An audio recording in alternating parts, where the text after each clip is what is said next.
Alright, welcome to another video with Soto Desperado playing Ark Survival Ascended on the island map for Supreme Supreme Gaming. That's one word, Supreme Gaming server cluster. I'm just over here. I'm going to go run the cave again. This time I took Tigger with me so I can get some chitin. And right now, Aberration just opened up, and there's like a shitload of people over there in Aberration. I mean, like, everybody's over there in Aberration like they never done it before. You know?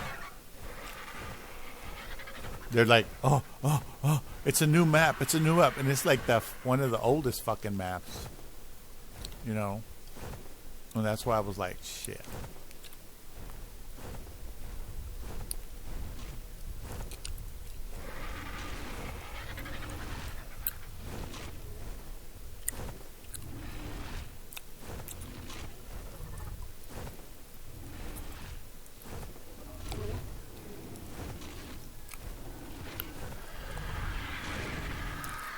I found out that the egg incubator I used to use to, you know, create eggs and try to get mutations, it isn't even on the game. It doesn't exist here. And it was a pretty cool thing because you didn't have to grow and raise all the eggs. You just had to grow and raise the ones that you wanted, and you could quickly discern what the stats are and figure out what was what.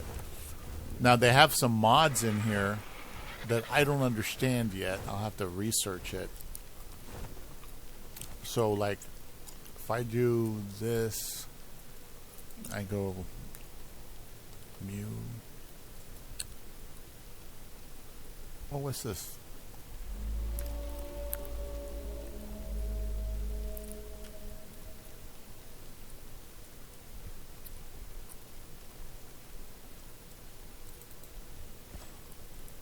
Oh, wait a minute. This looks like it.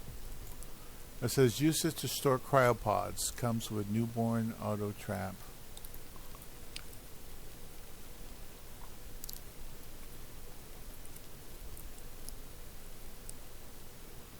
Oh, I get it. So instead of... Huh.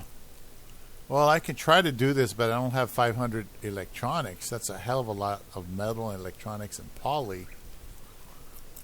For that transferable element.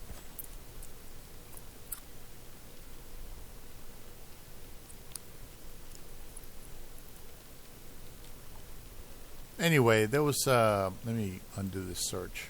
I was going to show you real quick before I start the video. I do have a brother. I'm going to try to see a couple of his videos. He got long videos, so he's probably ranting or some shit. Let me just show you. That thing looks like the incubator. I just noticed it. I didn't see it before. I kept looking for the damn thing, but they changed the color. So maybe my eye didn't catch it.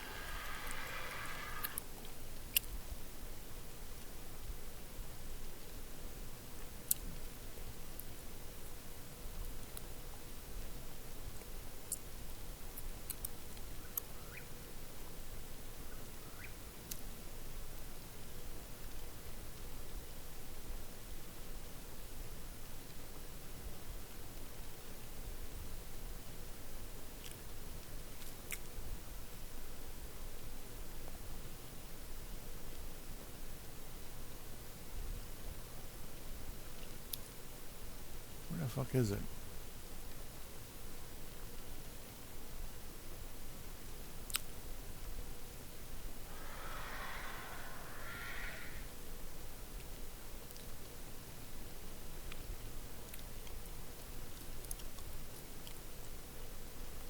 God damn it.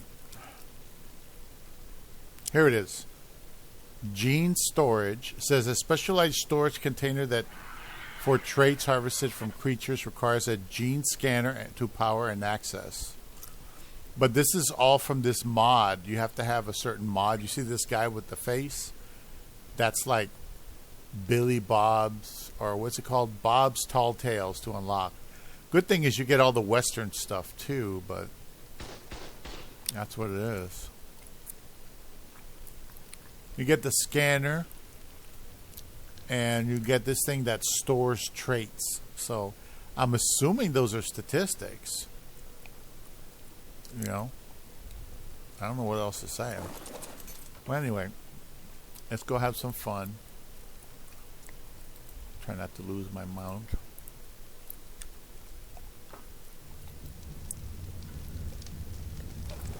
All right. Anyway, let's start the video. It's Friday night, so we have some time. I have a whole hour before I have to feed the babies, but I can go over. This guy is, I am Richard.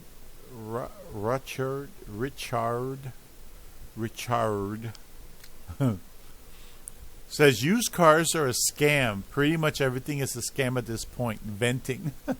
Let's see what this young man has to say. He really looks like an intelligent young man. He reminds me of the 13th Son. He kind of looks like the 13th Son. That's why I like him. Anyway. Yo, what's going on YouTube? It's your boy Rashad back with another video. Now I know I told y'all, or y'all may have seen my community post. I kind of just vented a little bit and told y'all that I was going to take a little hiatus. That still may be true after this video, you know, because it's just a lot of stuff going on right now, bro. Like, it's crazy. Like, I put out one fire and then another fire starts. You feel me? It's just like I'm just in this cycle of putting out fires right now. You feel me?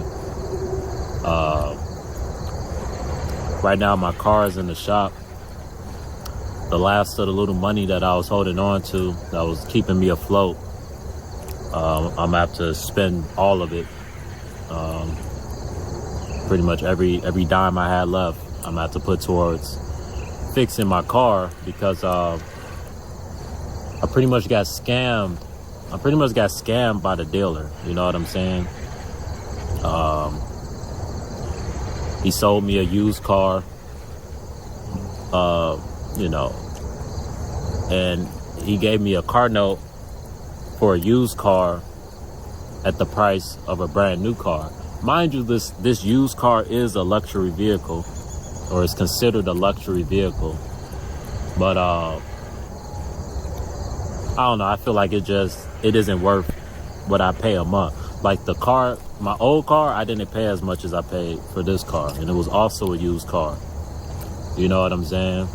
So I feel like the dude that just sold me the car pretty much just scammed me, gave me a bad rate. But one of the main reasons why I even took the deal, even though the note was a little higher than my other note, was that he promised me.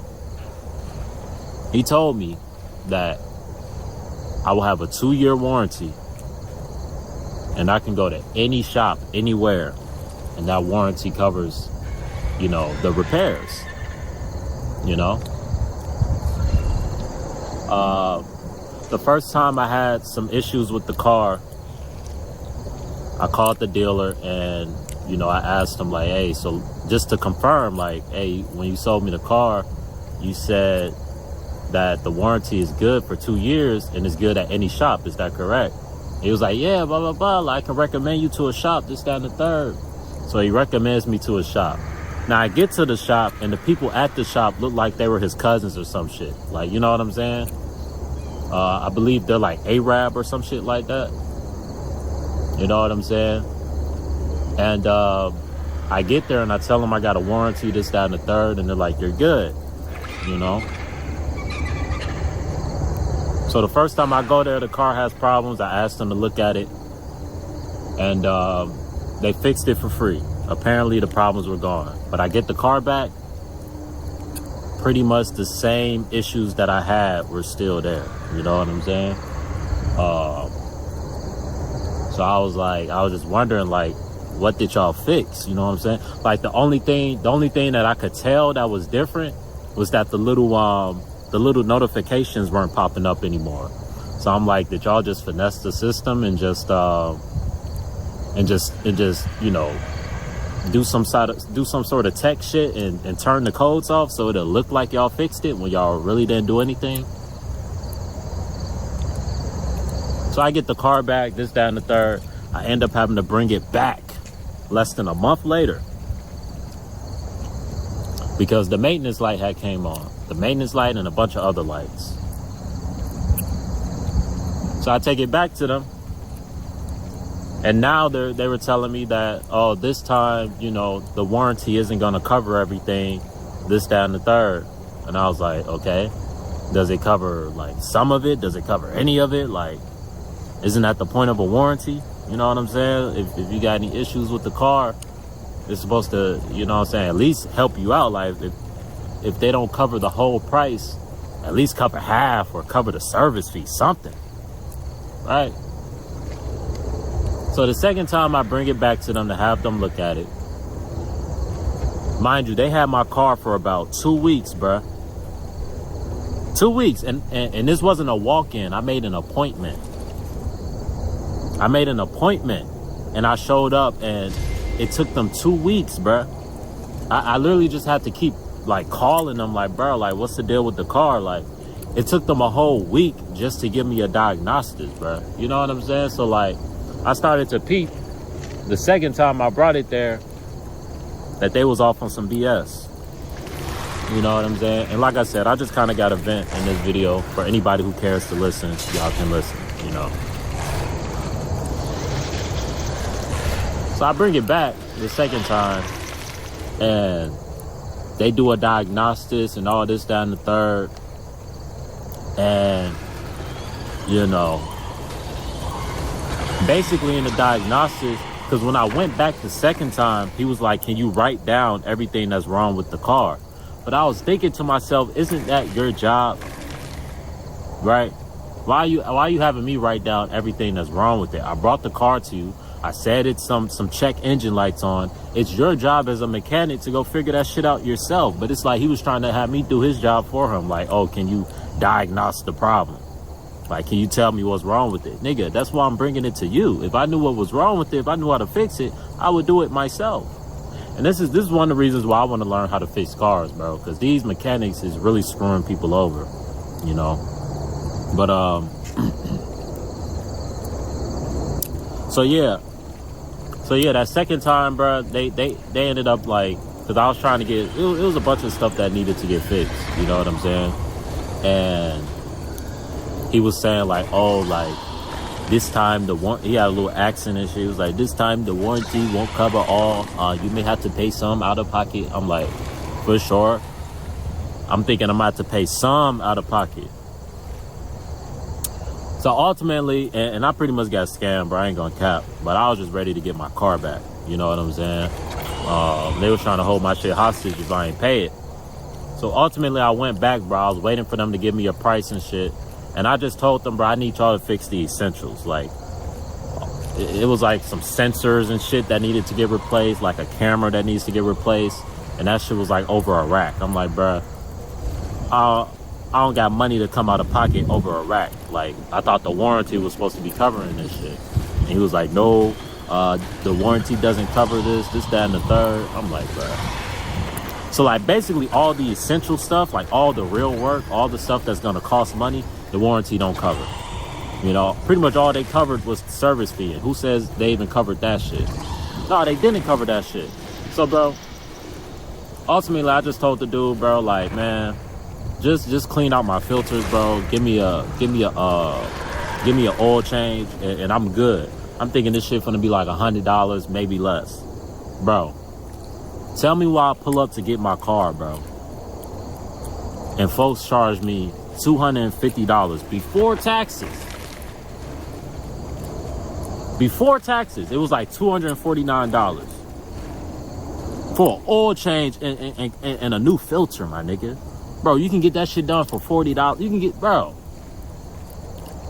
that's like a $40, $50 job, my boy. I know people that can do this shit for free. All I gotta do is bring them the oil. You feel me? I'm like, bro, this, y'all done have my car for 2 weeks for an oil change, bro? You feel me? And they didn't even diagnose what was wrong with the car for real, you know? But I just needed my car back because I was driving the other car that I had and shit. And you know what I'm saying? My folks was having trouble with their car, so they needed the other car. So I'm like, bro, I need my car back. You feel me? So I just paid the money, bro. It ended up being like $280 something after taxes. Bro taxed me $40, bro. Like, I wanted to hurt that man, like dead ass, bro. Like, this is a real life scam, bro. You feel me? Like, that's what it felt like. But I was just so eager to get my car back. I had the money, so I just paid this shit, right? Fast forward to this week. Check engine light came on like a week or two ago. You feel me? So I take the car to the shop this week to get it looked at. And this time I took it to the dealer. I'm like, bro, fuck all these little shops, this, that, and the third, these little mechanics, bro. Majority of them niggas just trying to run game on you. You feel me? The majority of the dealers are trying to run game on you, but at least they gonna fix the problem, bro. Like, I ain't gonna cap. The dealer, they taxing the fuck out of my ass, but at least these niggas is actually working and fixing the damn problem, bro. The problem is my car need a new transmission, all type of shit. And they fixing all that. I'm finna go pick it up today, more than likely, if they finished all the work.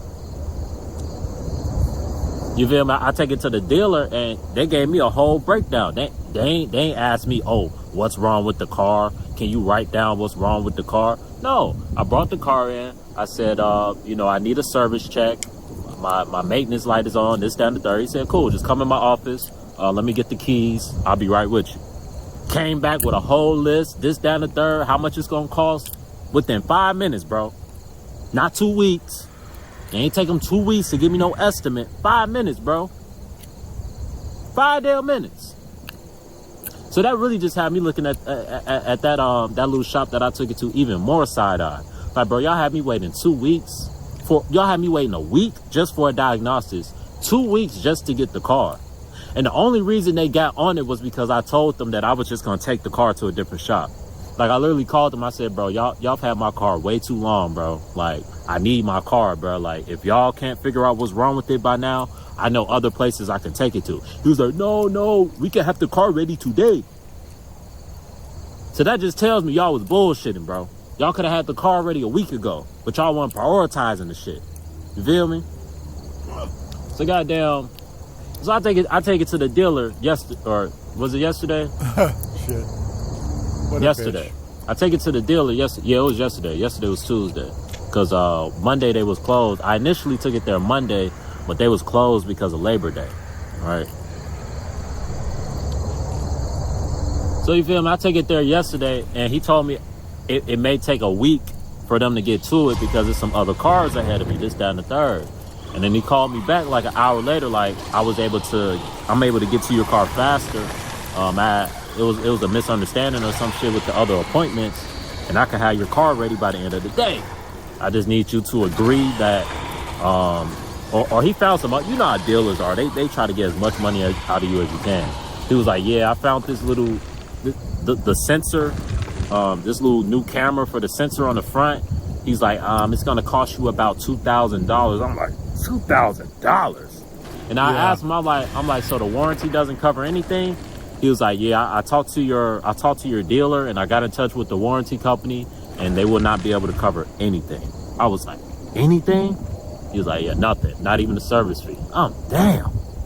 I got scammed like a motherfucker, bro. Y'all can't even cover the service fee, big dog. Mind you, the work is gonna cost close to $1,000, bro. I gotta come out of pocket, bro. You feel me? So they had to borrow some money from some people. So you feel me? Nah, owe people money is not people, just one person. You feel me? But and the person I borrow money from, they not tripping, bro. Like, they family and shit, bro. Like, if I'm gonna borrow some money from a motherfucker, it's gonna be family, bro. Anybody outside the family, nah, bro. You feel me? Like, I done been there, done that. I done borrowed money from motherfuckers. You feel me? And wasn't able to pay them back, this, that, and the third. Like, nah, I'm like, bro, like, when it comes to that shit, bro, like, I'm gonna keep that shit within the family. Because family will be understanding, family will be patient. You know what I'm saying? But anyway. So I ended up having to borrow some bread, you feel me? So I can get my car out the shop. All the little change I had left over from my last little checks from my job, that was just keeping me afloat. You feel me? That I was gonna use to pay my note and this, that, and the third. Now my note gonna be late more than likely, bro. I got 3 days to come up with my note, bro. That shit not finna get paid on time, bro. Unless, I ain't gonna tell y'all how much it costs, but unless the money for the note just drop out of the sky, that, you feel me? Yeah. And I ain't been able to go out and work and dash and shit like that because, you know, the issues with the car. I'm not trying to run this shit into the ground. Last thing I need is for the motherfucking engine to blow out. You know, then I'm screwed. You feel me? So the good news is, in about a week, YouTube should be mailing me a pin so I can finally access the money that YouTube owes me. You know, YouTube owes me a nice little penny, bro. So when I get that check from YouTube, I'm gonna be straight. You feel me? So like I ain't really tripping right now, but it's just like for the rest of the week, and I wasn't expecting to have to pay out of pocket for this damn car to get fixed, bro. I thought the warranty would cover at least some of it. At least some of it. It didn't cover a damn thing. You feel me? But I need my car to get fixed. You know what I'm saying? I need my car to be running, because if I'm gonna be dashing, if I'm gonna sign up for Uber, whatever, in the meantime, while I'm just trying to keep things afloat, you know, I'm gonna need a quality car, you know, a good running car. You know what I'm saying? If my car break down, I can't make no money. You feel me? So, you know, I gotta invest in that shit. So I'm just kind of in a bind right now, but it's like, it's a temporary bind. Like, I ain't really tripping. I don't know how I'm gonna make it this next week or two while I'm waiting on my little YouTube check. You know what I'm saying? Once that YouTube money start coming in, I'm gonna really be straight. You know, I'll be able to DoorDash, make my bread off of YouTube, and I'm just give me a little part-time gig, because I'm going back to school full time. You know, I'm setting things up so where I can go for the spring. You feel me? Because, you know, I don't want to come in the middle of the semester or late in the semester. None of that shit. I want to come when the semester starts, be there at the start. You know what I'm saying? So I'm not behind. None of that shit.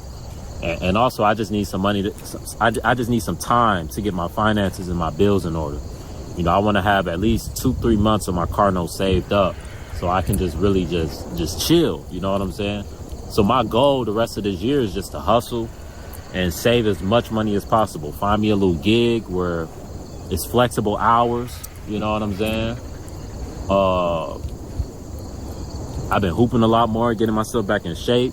Because when I go off to school, I'm gonna try to play in an intramural team. Just try to get myself out there. You know, get some film, get some footage. I'm starting small. You know what I'm saying? Making a team would be great. You know what I'm saying? And I'm good enough to make a team, but I don't have a name. I'm a nobody right now. Nobody knows who I am. You know what I'm saying? I'm a raw prospect around this bit. So I gotta get some footage. I gotta get some film. I gotta, you know, shit like that. So my goal when I go to school, I want to go to a school that hopefully has an intramural team. You feel me? And get back into hooping, bro. Like, I love this shit, bro. Like, I'm at the court right now, bro. Like, as all this shit has been hitting the fan, is just like when I was a kid, bro. When things was going crazy in my life, bro, I always had basketball. That was always my escape. You know, to this day is my escape, bro. A lot of shit going on, I just go to the court, bro, and hoop relentlessly, bro. You know, play like it's my last day around this bit, like real talk. And that's just how I deal with stress sometimes, you know. But yeah, man, so all that is kind of just throwing a curveball, bro. Just kind of put my finances in a chokehold. You know what I'm saying? But I'm not really gonna stress it.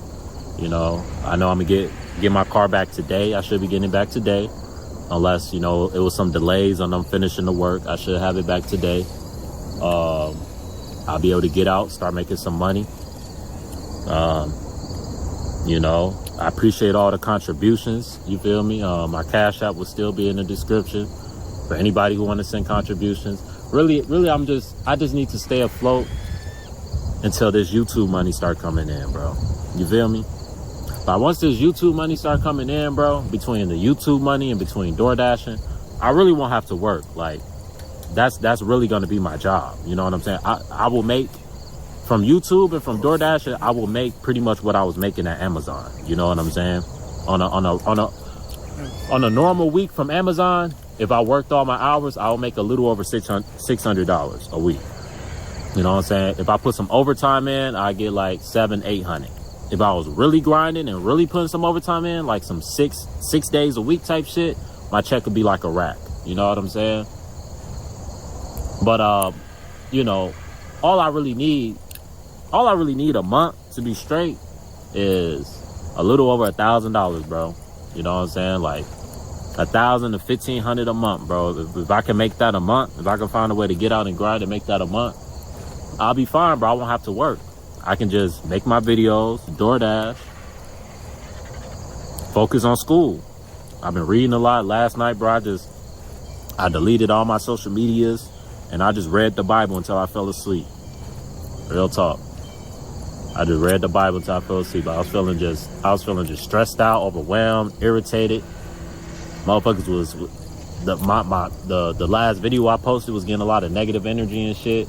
You feel me? Females was spazzing out on me. had one female say I'm a 4 or a 5 at best. I ain't gonna lie. I'm like, damn, bet 4 or 5 at best. You tripping? I'm gonna be humble. Like if I was to humbly rate myself right now, I give myself a solid 8. You know what I'm saying? Only because I don't get my shit together. If I have my shit together, I'm a 10.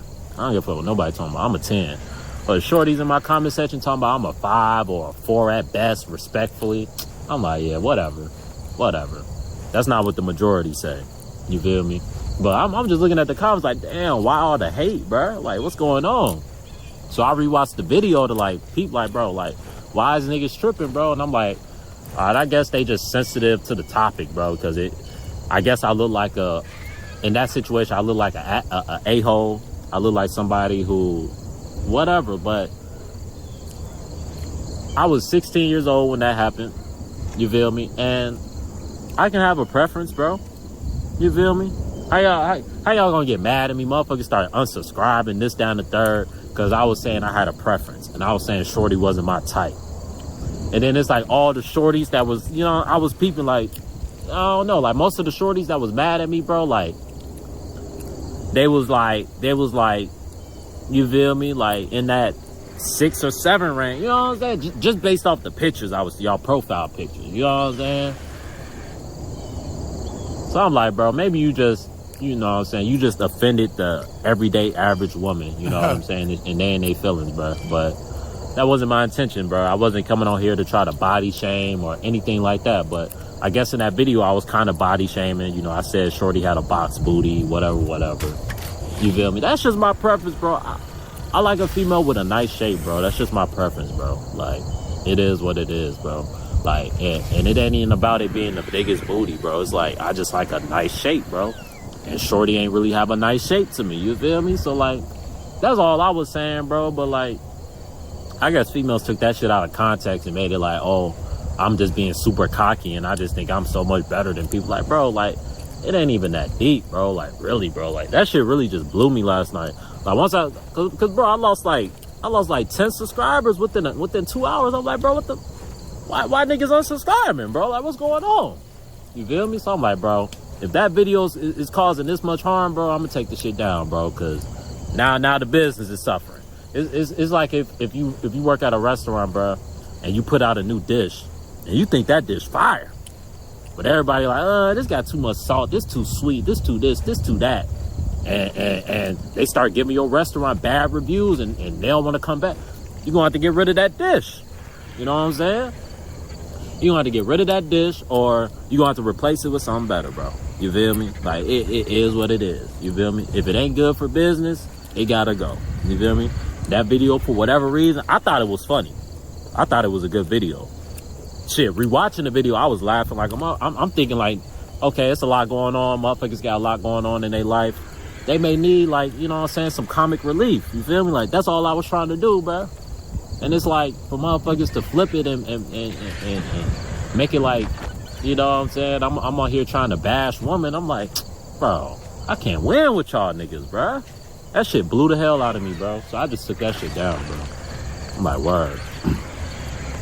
I guess videos like that, I'm gonna just have to keep in the boat, bro, because y'all niggas just way too sensitive, bro.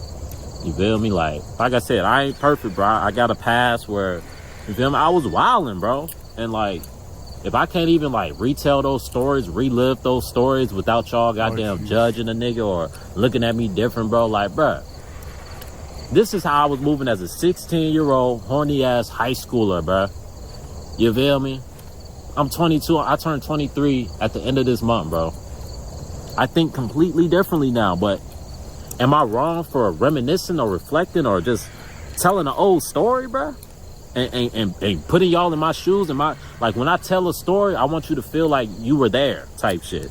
I want, you know what I'm saying? I want to tell it like a movie. You feel me? Like that's how I tell stories. So like, I kind of like put myself back at that point, put myself back in that state of mind so y'all can understand why I was moving how I was moving. You feel me? But that shit really blew me. That's really why I took the video down and kind of posted that little post where I'm like, man, I'm finna just be off of this shit, bro, because I was just looking through the comments, bro, and that shit was blowing the hell out of me, bro. I'm like, bro, that wasn't even, like, y'all niggas missing the point, bro. Like, out of everything I was talking about in the video, y'all mad that I ain't want to hit shorty because she wasn't my type? Bro, how many females done passed up on dudes because they wasn't they type, bro? It's cool when they do it. It's a problem when we do it, bro. You feel me? When they do it, oh, you know your worth. When we do it, oh, you need to be humble. You ain't even all that. Like, bro, get up. That shit's so crazy. I can't win with y'all, bro. But I ain't even finna try to win with y'all. You feel me? I'ma just stay in my lane. Videos like that, I'ma keep in the vote. Like I said, trial and error. Like, hey, I guess people don't want to hear stories like that for real. You feel me? Certain people said they fucked with the video, but I gotta look at the majority, bro. You know, the video wasn't doing like, you know, my videos have been doing as of recently. You feel me? So clearly the people weren't really rocking with it like that. More so the women. And I got a decent amount of women that support my channel, bro. So, you feel me? I'm not saying I'm catering to them, but like, bruh, I don't want to, you feel me? I don't want to, I don't know, man. I just don't want to just, I guess, rub them the wrong way. I mean, shit. I don't know, man. I'm still learning with this shit, but that shit did blow me, bro. Maybe I should have just kept the video up and just took the hit, bro, and just however many people see it and unsubscribe, see it and unsubscribe. But I don't know. I was getting impressed by it. Like, I done worked hard to get to this point on my channel, bro. And I'd be damned if one video sabotages that and got motherfuckers looking at me like I'm some animal or I'm some bad person all of a sudden because of some shit that I did when I was 16 years old, bro. A junior in high school. I'm like, bro, shit crazy. But it is what it is. I learned from that. I'm gonna keep shit, you know what I'm saying? I'm gonna just keep stories like that to myself, bro. Because like I said, I ain't perfect. I got a pass. Certain females, you know what I'm saying? If you ask them about me, they may tell you I'm a terrible person. But that don't mean that defines me. That don't mean that them decisions that I made, you know what I'm saying, defines who I am as a person. And that doesn't mean that I can't look back and reminisce and reflect on those and talk about those stories and laugh about those stories. But that's just some shit I'm gonna just have to do with the homies, bro. Like, y'all YouTube niggas, y'all a little too sensitive for that, bro. You know what I'm saying? Like, word to bro. Y'all a little too sensitive for me, man. Damn.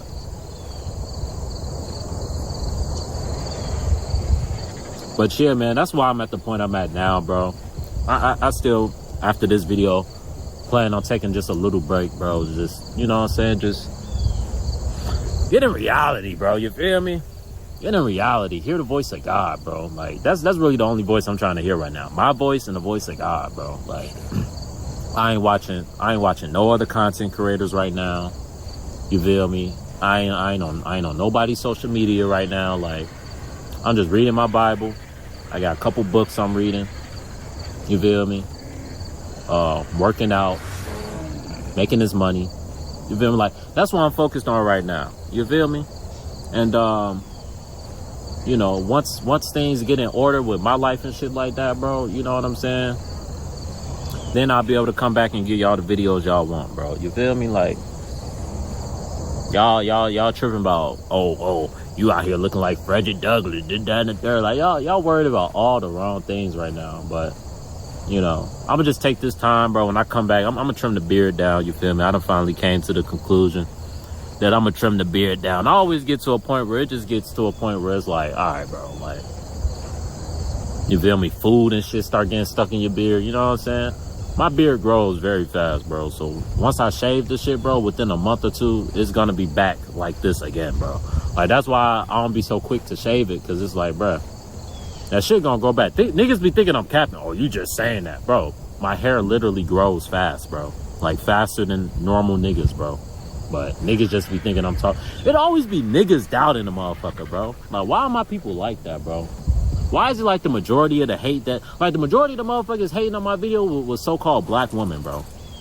You feel me? And I said the majority. It's some black females that show love. It's even, you know what I'm saying? There's a couple of them that was on my community post like, bro, like, don't even trip about it. Like, don't let it get to your head. This, that, and the third. Like, I don't want y'all to act like I don't see the support that I get from black women, because I do.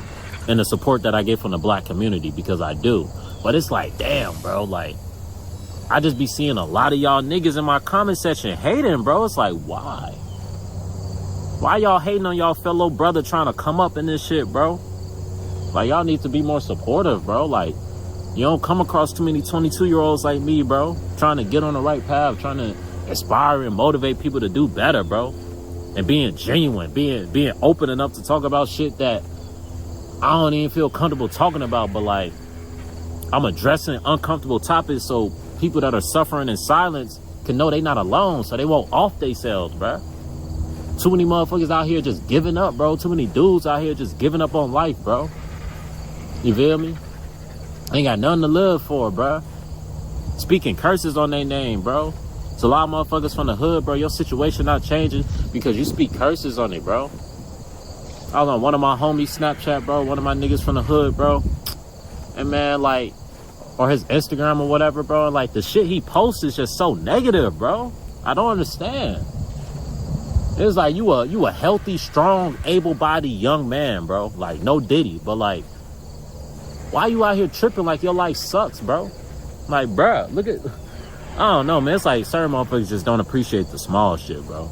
Like, if they don't got $1 million, they life sucks type shit. Like, bro, there's a lot of shit I don't tell y'all, bro. But if y'all was to walk in my shoes, if y'all saw like the type of life I'm living right now, bro, y'all would think to yourself, bro, how do you even have the energy and the courage to make a video in a situation like that? Like, my situation's so fucked up right now, bro. I could easily give up. I could easily throw in the red. I could easily wave the red flag and tap out of this bitch. But, you know. But I know it's gonna get better, bro. It has to get better. It has to. Eventually. It always does, bro. It always does, bro. Yeah. Ups and downs. This ain't the first time my folks and I done been through some shit, bro. This ain't the first time motherfuckers done been broke. Dead broke. I'm talking about dead broke. I'm talking about, bro, when I go to this dealer and I gotta drop damn near a rack to get my damn car back, and mind you, I had to borrow money. I ain't even have all the money. I ain't finna have shit, bro. I'm finna have like $10 in my account, bro. You feel me? Word to bro. I ain't on here to flex for nobody. And my parents, they ain't got no money for me either. They ain't got no bread either right now. They will eventually, but right now we just going through some shit, bro. But we ain't got no money. Shit just fucked up. Shit is fucked up. But I know it's gonna get better, bro. It has to. It has to, because I believe it, and I'm a work to make this shit get better, bro. I ain't just wanna sit around crying about life, bro. Like, y'all niggas blow me with that shit, bro. I don't give a fuck how fucked up your situation is. It's something to be grateful about. At least you ain't out here on the streets, big dog. You feel me? At least you got a home, a shelter, a kitchen, a bathroom, a basement, goddamn. Like, bro, count your blessings, big dog. This niggas out here really going through it. Still walking around with their head high around this bitch. Word.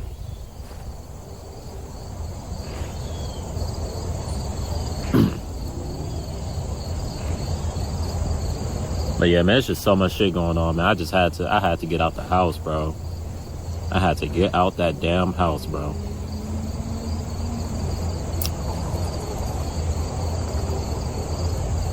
And it's like, energy is so contagious, bro. That's why I'm telling my folks, like, bro, I love y'all niggas, but I need my own space, bro. Cause it's like, they going through shit, bro, so that shit just rubs off on me, bro. And I don't care how strong you is spiritually, bro. Energy is real, bro. Especially when you love somebody and you see them struggling, bro. That shit gonna affect you. That shit affects me, bro. It affects me to see my people unhappy, broke, struggling, bro. Can't pay the bills, bro. Ducking the repo man, bro. It's real in the field. It's real in the field.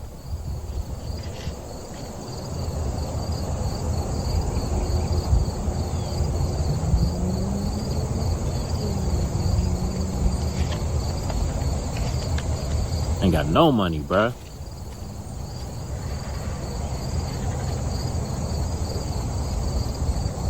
I guess y'all can say I've been a little privileged or a little spoiled, but I ain't used to being broke, bruh. Word to bro. I'm not used to being broke. I'm used to, nigga, anytime I got a problem, I can go to my dad and he break me off some bread. Like, word. That's pretty much how it's been since we moved to California, bruh. Like, we've been straight. Like, the last time we really been struggling like this was when we was living here. That's why I'm like, bro, why would y'all move back here? Shit was fucked up when we left, bro. Y'all think it done got better? Shit done got worse, bro. We gonna move back here? I still don't understand that. Yeah, shit wasn't perfect out there, but shit. If I needed some bread, my dad was able to hold me down. Can't even hold me down no more. Not in terms, you feel me? Not with right now. Like I said, my folks, they gonna be good soon. They just making some moves and shit is just pending right now. You feel me? So it's just frustrating, bro, because like, you know better days are coming, bro, but it don't make the shitty days any better. It don't make right now any better. It don't make the shit I'm going through right now any better. But it does give me hope and it does give me strength to go through this shit, because I know as long as I grind, as long as I get out there and I work, you know, eventually I'm gonna get my mail from YouTube. I'm gonna be able to get, you know what I'm saying? I'm gonna be able to get my YouTube money. I'm hoping, I'm praying by the end of the month, bro. They say it takes about 3 weeks to get here. They shipped it August 22nd. So it should be here sometime next week, bro. You know what I'm saying? So I should be touching this YouTube money within the end of the month, bro. And once that happens, bro, I'm gonna be straight.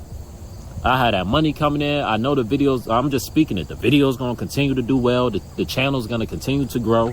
You know, because, man, like I tell you, my ideas and things like that are endless on this shit. It's just a matter of what y'all rocking with. Like I said, that story time was another idea of mine. Motherfuckers just weren't rocking with it like that. You feel me? But like, I got plenty of ideas, bro. So like, I ain't worried about content. Like, I know the ideas are gonna come. I know people are gonna rock with it. So now it's just a matter of, bro, just getting that money, bro. Like, real talk. So I hope everything goes good. I hope it gets here in the mail okay. I pray it gets here in the mail okay. And there's no further delays. That's the last thing I need right now is a delay. You know? So we gonna speak life into this situation. There's gonna be no delays. It's gonna come in the mail when it's supposed to come in the mail. I'm gonna finish doing what I gotta do, and you know, I had this YouTube money coming in. I'll be able to get out, hustle, DoorDash, Uber, find me a little part-time gig that, you know what I'm saying, is flexible, save some money, and by the spring, be back in school full time. I'll have these videos I can make, still get out in DoorDash, and I'll have plenty of time to focus on my classes. You know, so that's just my focus, man, you know?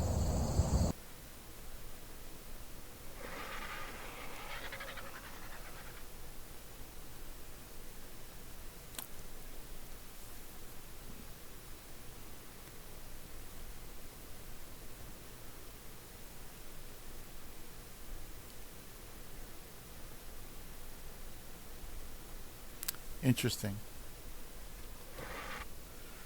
Well, I hope he does good. This thing was uploaded 2 days ago.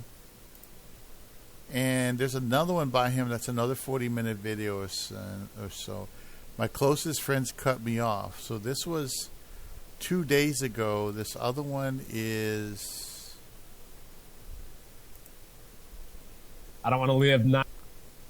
Oh, no, it's the wrong... No, it is the right guy.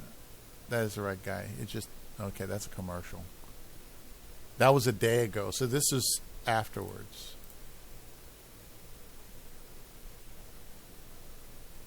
Hidden gem that people. All right. What's going on, YouTube? It's your boy Rashad back with another video. Friends cut me off. Now I see it's a lot of people in the comment section that got something to say about the story I was telling you guys about in California. So I'm gonna give the full story. I'm gonna dedicate this entire video to that situation. I said in one video, that's another story for another day. Well, today is that damn day. So, when I lived in California, I used to live in this place called Palm Springs, California. I lived in Cathedral City, I lived in Palm Springs, and I lived in Thousand Palms. It was called The Valley. I met this friend. I had one friend that I met at the park. His name was Danger. You know, I met my homie Danger at the park. I was hooping. I went back to my homie Danger's house. We kicked it. We smoked. And he was low on bud, so he hit up the plug. Tony, that's his name, was the plug. I met Tony and I met Alex. They were like a package deal. You saw Tony, you saw Alex. You know, they were both trapping, right? And they kind of chop it up with me and I get their information, right? So I hit up Tony to get some bud, right? He was my plug for a while.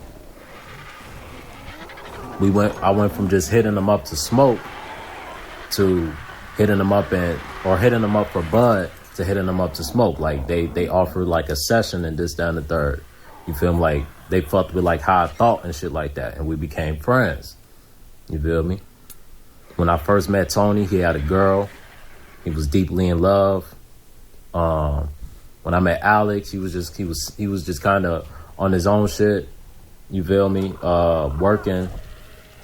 So I was like, all right, these are two hustling niggas. They were both Mexican. I'm like, these two hustling niggas, you know, I see my dog, he got his girl and shit. You feel me? The other homie looks like he can get some hoes. You feel me? So I'm like, all right. These seem like some pretty cool dudes. You feel me? So I hit them up. For a while, they was just my plug, and I just hit them up for bud, right? But they became more than the plug. They became my friend. We ended up becoming friends, you know, after some time, you know. And we'll talk about life together. We'll talk about everything. They found out about my YouTube channel. You know, as I told them I made videos and shit. They found out about semen retention. They started practicing semen retention because of me. You know what I'm saying? They got the benefits. They was telling me it was helping them, this, that, and the third. They started telling their family members and shit about it. Some of them thought they were crazy. Some of them took heave and started to practice themselves. Like, I was putting niggas on. You know? I was really on my spiritual path, my spiritual journey. And they respected that. You know, they looked up to that in a way. You know what I'm saying? They would tell me, like, bro, like, what you're doing on your channel, like, we fuck with it. Like, they basically watched every video. They probably watching to this day. They probably are the reason why certain people in the comment section talking about I'm a freeloader, and it's so many people in the comment section so triggered about that situation. Because I know they still watch to this day, you know? So, that's how I met them, Tony and Alex. Now, Tony had this friend, Zach. Zach was in a fraternity. Zach came from a family that was very wealthy. He was a white guy. Came from a wealthy family. Tony ended up getting kicked out of his parents' house because they found out he was selling, you know what I'm saying, he was a plug, you know? And his parents were very religious, they were Catholic, and they were no nonsense. So they put Tony out. Tony gets kicked out, he's in school, he has nowhere to go. He gets into it with his folks, they tell him, if you're gonna be doing that, you can't stay here. And he ends up having to leave. So Zach helped Tony in a time of need. Zach let Tony stay on his couch at his fraternity home. Zach stayed in the fraternity home. I met Zach because Tony invited me over Zach's place because they were having a fraternity party. Mind you, I wasn't supposed to be at this party. Only fraternity members were allowed, but Zach made an exception for me, Tony, and Alex. We pulled up to this fraternity party. I'm talking about, bro, these white boys were partying like a motherfucker. I'm talking about the sniff in that mud, like every substance you can think of was in there. Every beverage of alcohol you can think of. It was a big old fraternity house. They probably had at least like 8 bedrooms. And Zach had the master bedroom. Once I peeped that Zach had the master bedroom at the fraternity, like he had his own bathroom, a walk-in closet. The other rooms, they weren't that sophisticated. It was just a room with a closet. So I was like, all right, Zach is somebody, right? Zach has money. You know, I was like, either Zach is somebody or he got money. It's one of the two. And I ended up finding out he comes from a family that's very wealthy. So Tony stayed with Zach, and that's how I met Zach, through Tony. Fast forward to his last year of college. He's staying at this place because him and Zach end up getting into an argument, right? Him and Zach end up getting into an argument, and he moved out with Zach. Now, Tony was a little intimidated by Zach because Zach was a former football player, one of those white boys. He got money, this, that, and the third. He was very boastful, very braggadocious, very me. I'm the shit. I know everything. He was one of those, right? And he was one of those, you know, he was a substance abuser. You know, I'm talking about hard drugs. He was a gambler. He played poker regularly. Like, he didn't work. All he did was play poker. That's how he paid his rent, you know. And some days, Zach, he would come back and he would have a bad day at poker because poker is hit or miss. He would come back and he had a bad day of poker and he'll just be kind of venting to us and this, that, and the third, talking about how, damn, like, bro, like, I was up and then, I fucking lost it, bro. Like, it would just always be the same shit, you know. He would come back and he would vent about this gambling shit. And that's how Zach made money. Zach knew some wealthy, powerful people who knew how to manipulate the poker games, you know. So he was kind of a poker scammer, you know. So that's how he paid his rent. Zach was never home, or I haven't got to that yet. But so Tony moves out with Zach because he gets into an argument. He moves into this room. He rented out a room, and he was staying there with his girl. At first, he was staying. Him and his girl moved in, right, and they were splitting the rent. He ends up finding out that his girlfriend cheated on him with a black dude. Left him for a black dude, bro. That's tough. Yeah, he was heartbroken. I saw a different Tony after that, you know. I saw a different Tony after that. He was very emotional after that. And I was a shoulder to lean on, bro. Not on no gay shit. Can you say gay? I don't know. Not on no Diddy shit. But, like, I would, you know what I'm saying? He'll come vent to me about, you know what I'm saying, the breakup. And it really hurt him, bro. He was like, man, I wanted to marry this girl. Like, I thought I was going to be with her forever. Like, you know what I'm saying? We used to have the best sex. Like, or, can't say nothing on YouTube. Damn. We was having the best intercourse, all this and that. Like, I'll make her, you know what I'm saying? Like he was like, I just never saw life without her, bro. Like, he was heartbroken, bro. I literally was there for my homie through his heartbreak, bro, and I was there for him, bro. And I tried to motivate him and lift him up, bro. He literally broke down crying in front of me, bro, multiple times. Like, he was hurt by this shit, right? He was very hurt by this shit. You know what I'm saying? Hold on. You know, I had to relocate, and I also had my shirt on backwards. I just noticed that. But so Tony ends up getting kicked out of his parents' crib. I go to this fraternity party, blah, blah, blah. So I meet Zach. He ends up getting into it with Zach later on down the line.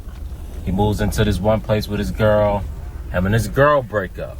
Now, this is the next crisis. He goes through this breakdown because he just broke up with his girl. Mind you, him and his girl were splitting rent. He finds out that his girl cheated on him with a black dude, and he kicks his girl out, and they break up. He broke up with her. This is why I stay away from people on their drama bullshit. I can't afford any more. And he was heartbroken, and after kicking her out, he started to struggle because at first he was splitting rent, you know, so he had somebody to help him out. Now that he broke up with his girl, he had nobody else to help him out.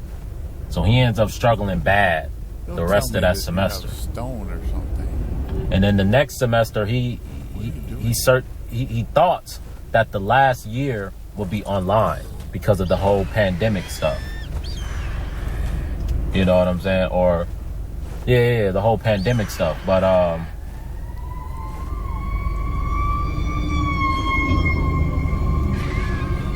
But they ended up changing his classes to where you had to be there physically. So he lived about a little over an hour away. So that's a long commute for him. So he was desperate looking for housing because he wasn't trying to have to commute all the way from, he wasn't trying to always have to commute all the way from where he was living, Cathedral City, all the way to Riverside, right? So he gets back in contact with Zach out of desperation, right? Because Zach also ended up in a desperate situation. Peep game. Mind you, I told you, Zach was staying at this fraternity home. He was in a fraternity. Zach falls out with his fraternity brothers. And they ended up getting another fraternity home without Zach. Because like I said, Zach, he's very obnoxious. He's very me. He wears you down, man. He wears you down mentally, bro. He does. Anybody he's around, he's one of those spoiled rich kids, bro, who, you know, and he's talking about all his problems and everybody's just looking at him like, dude, you're rich. Like, what are you talking about? You know, he was one of those. So now Zach, even though he comes from a family with money, you know, he was in a situation where he was splitting bills with his fraternity brothers at the fraternity home. And he wanted to pay around that same amount. So now Zach starts looking for a roommate. Mind you, Zach comes from a wealthy family where if he really wanted to, they can house him. But the school they went to didn't have housing. So you had to either commute or get your own apartment. Most students that went to that school were commuters. And if they did have housing, it wasn't a lot. You know what I'm saying? I don't think they had housing there. So Zach and Tony end up coming together really out of desperation. You know, Tony needed a roommate, Zach needed a roommate. So it was the perfect situation for both of them. So now Tony and Zach move in. Tony and Zach end up getting into arguments over guess what? The rent. Because guess who will always be short on the rent? Tony. Tony was always short on the rent, and he started to get on Zach's nerves because Zach was coming up with his end for the most part. Like I said, Zach was a gambler, so sometimes he would gamble the rent away, and they would also argue about that shit. But when he would gamble the rent away, he would just fall back on his family. You know, he would call his grandma, and his grandma pretty much did whatever for him, right?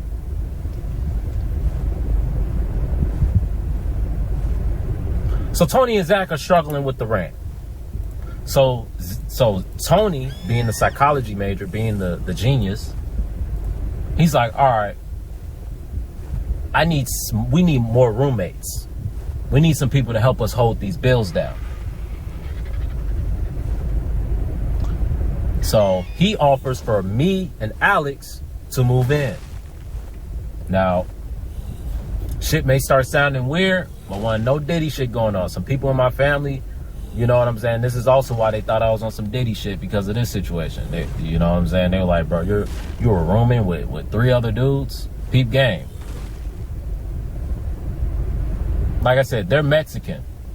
So they used to living up on top of each other. This ain't my culture. I'm out of my lane, bro. I'm uncomfortable, bro. You know what I'm saying? They acting like this shit. They even saying like, oh, this is how we grew up, bro. Like, we used to sleep 3, 4, 5 to a room, like blah blah blah. I'm like, word, like I need my. I'm losing my mind in that bitch, baby. Like, bro, I need my space, bro. Like the plan wasn't to be there long, bro. The plan was to stay there for a little bit and get another place together where we all had our own shit, our own space. We were trying to get a house because, like I said, Tony knew people with money, right? So we was trying to. I was just thinking, all right, I'm gonna suck it up. I'm gonna suck it up and be here for fucking a couple of months, bro. I'm gonna just put my pride aside, be here for a couple of months, bro, in this uncomfortable ass situation. Zach, I could tell he ain't fuck with it because Zach was never around. Zach's room was always empty. You know what I'm saying? He was never home. You feel me? Zach would either go to LA and stay with his grandma because his grandma had a crib in one of those suburbs in LA. Or he'll be at his homies or one of his bitches' houses. You know what I'm saying? Out playing. Like, Zach was never home. Zach was always out playing poker with his hoes. And he would offer us to come, bro, but I was always caught up with work and shit and just never got around to it. You know, but he would say, man, y'all gotta come play poker with me, man. It'd be all type of hoes there, free food, free bud, free alcohol. Like, word, he was around them type of rich people where like, hey, whatever woman you want, you feel me? You feel me? I'm trying to get in that circle, you feel me? But like, I wasn't really super cool with Zach like that, you feel me? Like I said, he was low-key like low-key racist, high-key racist, and just real obnoxious and shit. So I'm like, and I ain't even play poker. So I just told him, I was like, bro, I ain't trying to go there if I'm not. He like, bro, you can just come, you can just watch. Like, bro, like, it's cool, bro. Like, they're not gonna trip, bro. You know what I'm saying? But I just never ended up going. I low-key wish I would have went, looking back. You know what I'm saying? Probably could have got put on game and been still out there gambling with Zach. Who knows? But, or who knows how that would have ended. But, so anyway. Zach was never home the 2.5 months I stayed there. I moved in, I think I flew into California July 19th. I moved in on July 19th, and my last day there was October 4th. So you do the math. I was there about 2.5 months. Now mind you, I get there. When I get there, Tony is in this crisis. He's like, bro, like, I gotta find a job. Like, I can't find a job.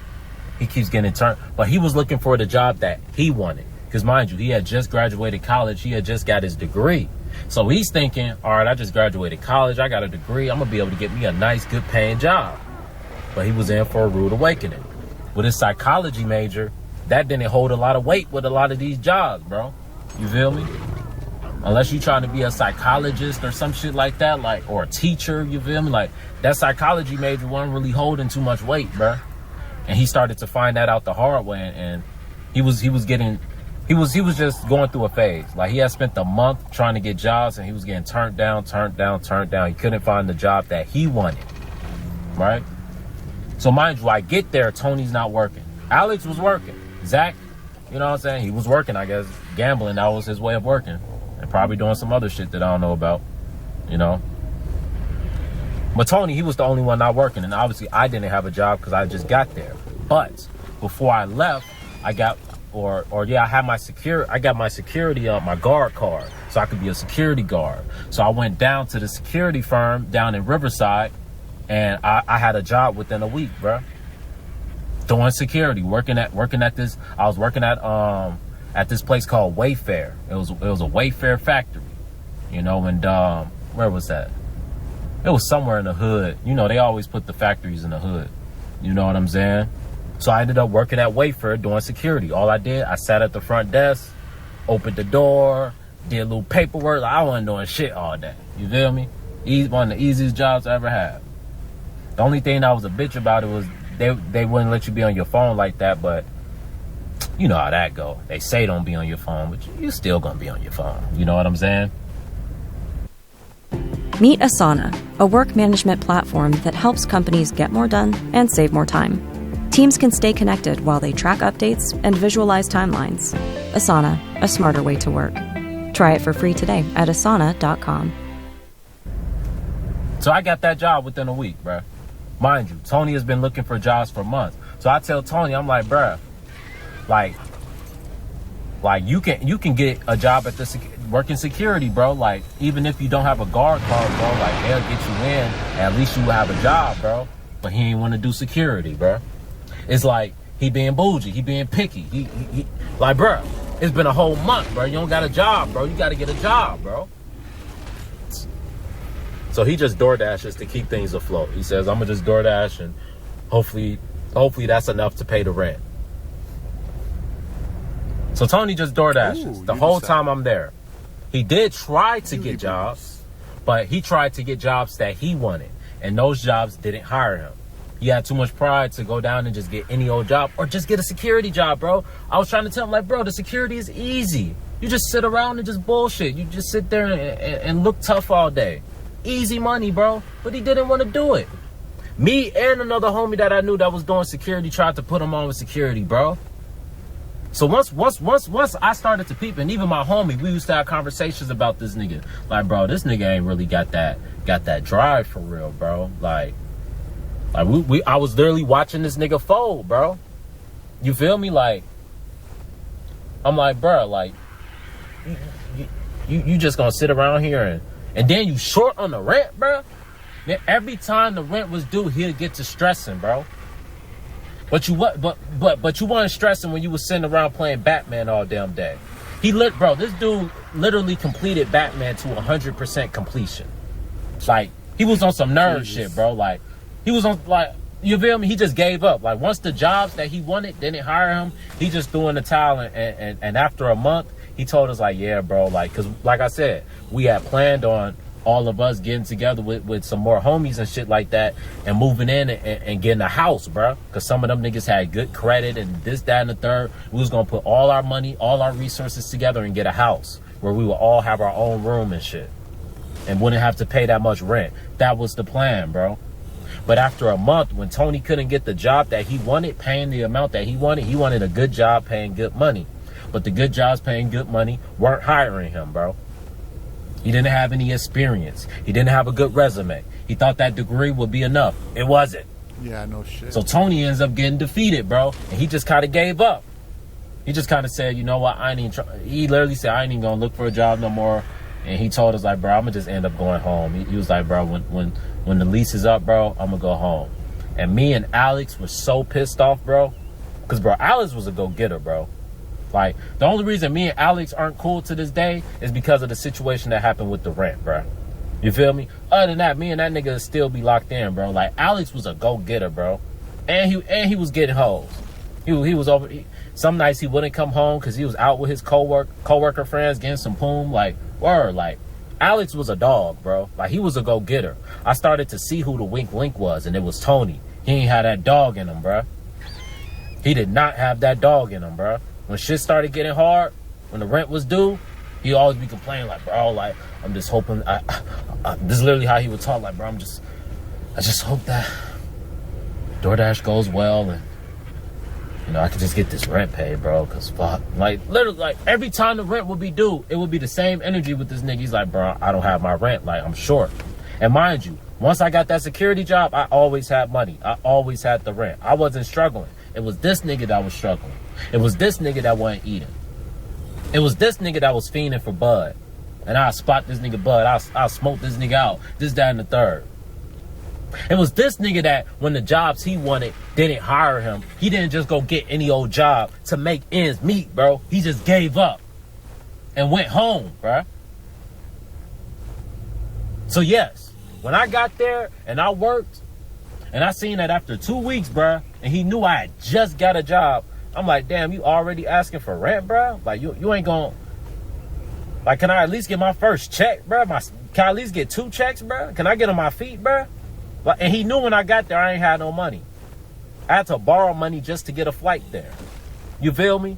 They knew I ain't had no money. And you gonna ask me for rent? After 2 weeks, bro?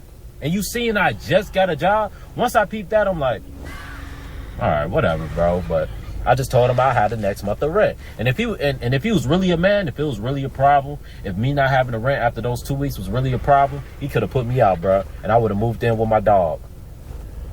Or I would have hit up one of my cousins in LA. Because I got family out there in California. I have family in Riverside if things got real crucial. But I don't know, she probably wouldn't have let me move in.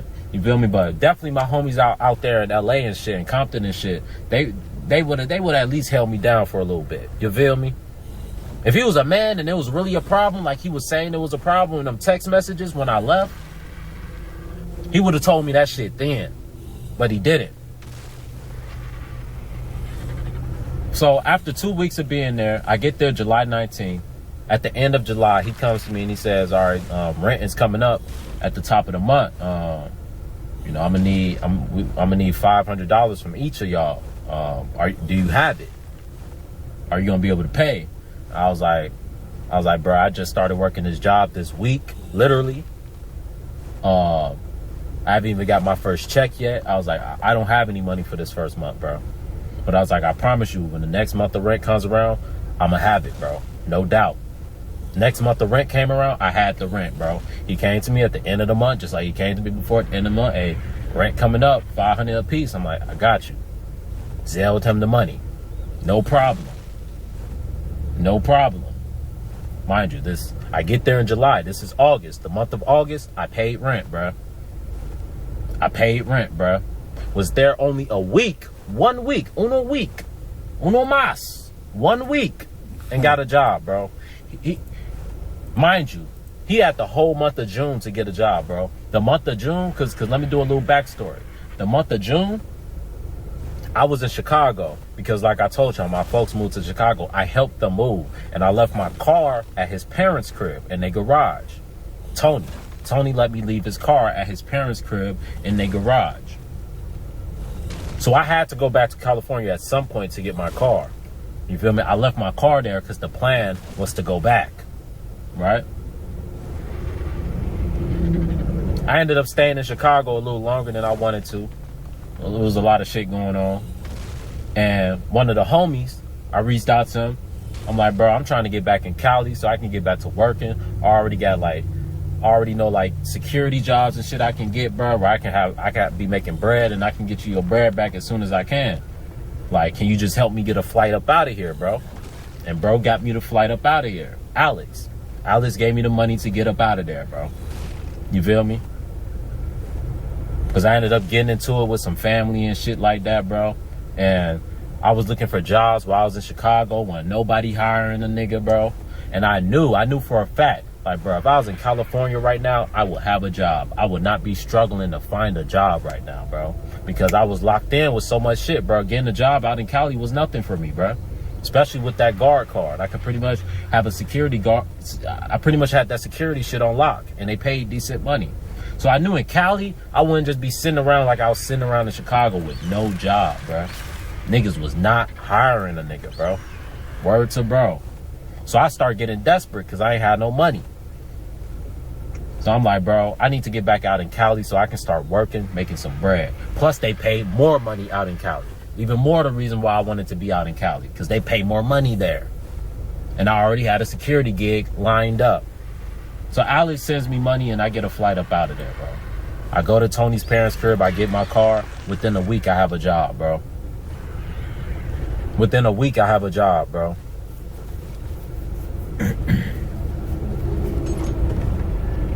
I'm working, I'm getting back on my feet.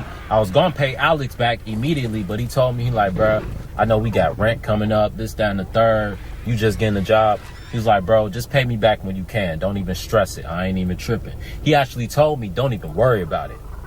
Alex told me, you don't have to pay me. You don't have to pay me for what I sent you for that flight. But I was gonna pay Alex back later anyway, just because. But Alex told me, don't worry about it, bro. Like, it's on me. Like, you my dog. Don't worry about the money I sent for you to get up out of here. Like, you my dog. I ain't tripping. I understand what you're going through. Like I said, Alex a real nigga, bro. That's why it's a shame that we ain't cool no more. Because of Tony, bro.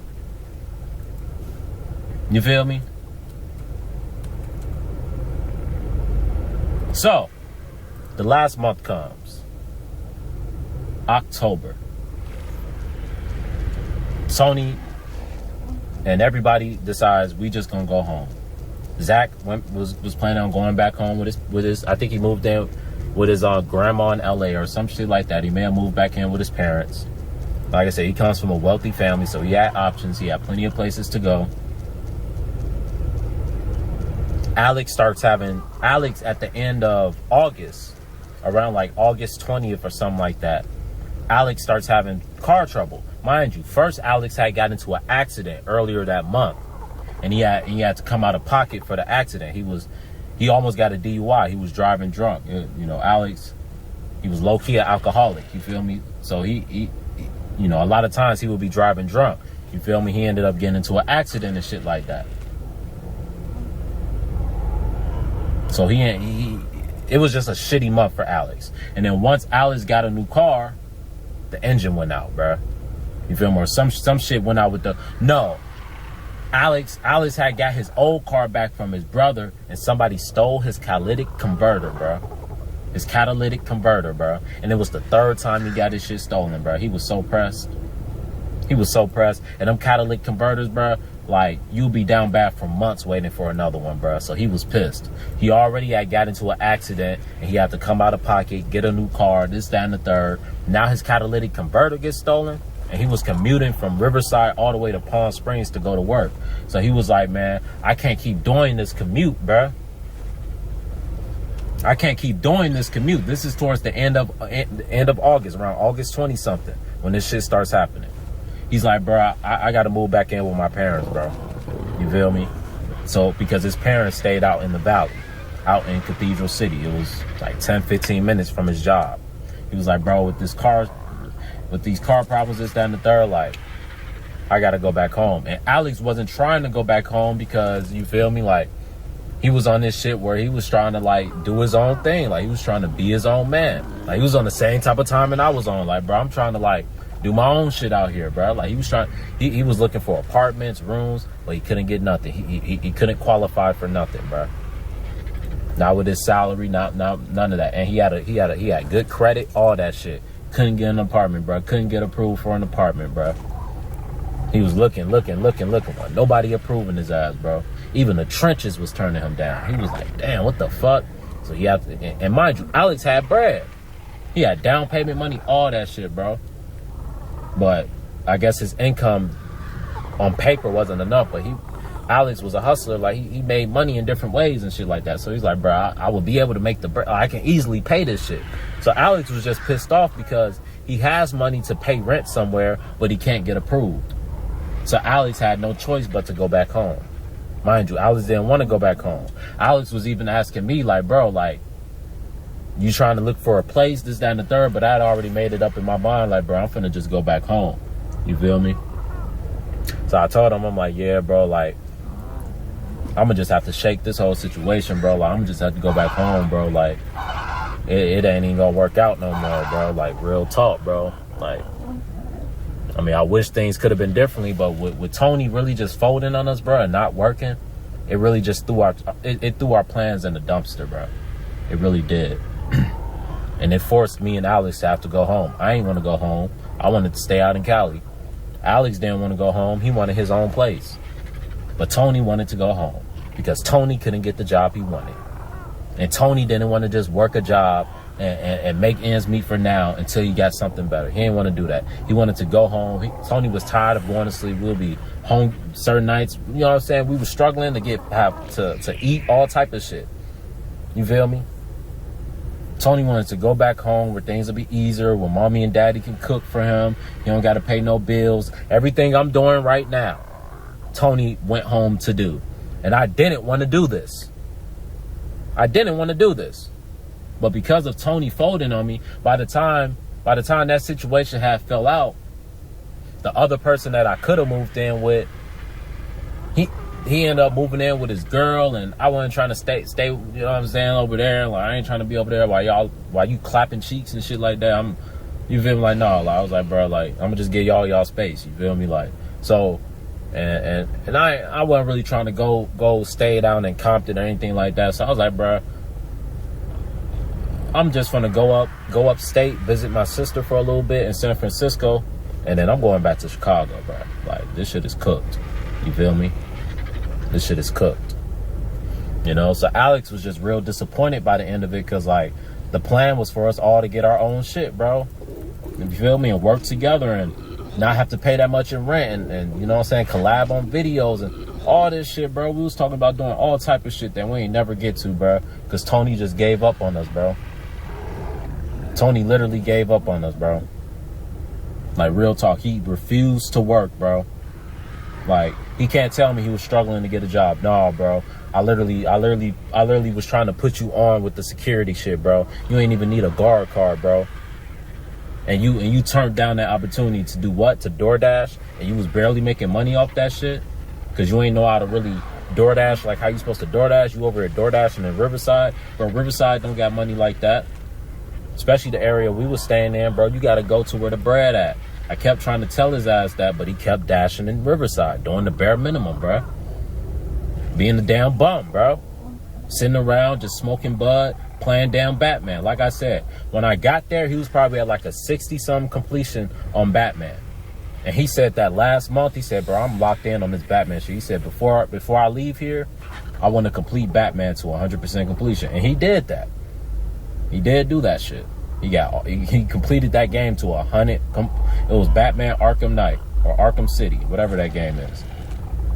That old ass Batman game. That nigga completed that shit to 100% completion. He was more worried about getting that Batman to 100% completion than getting a damn job, bro. Once I peeped that shit, lost all respect, bro.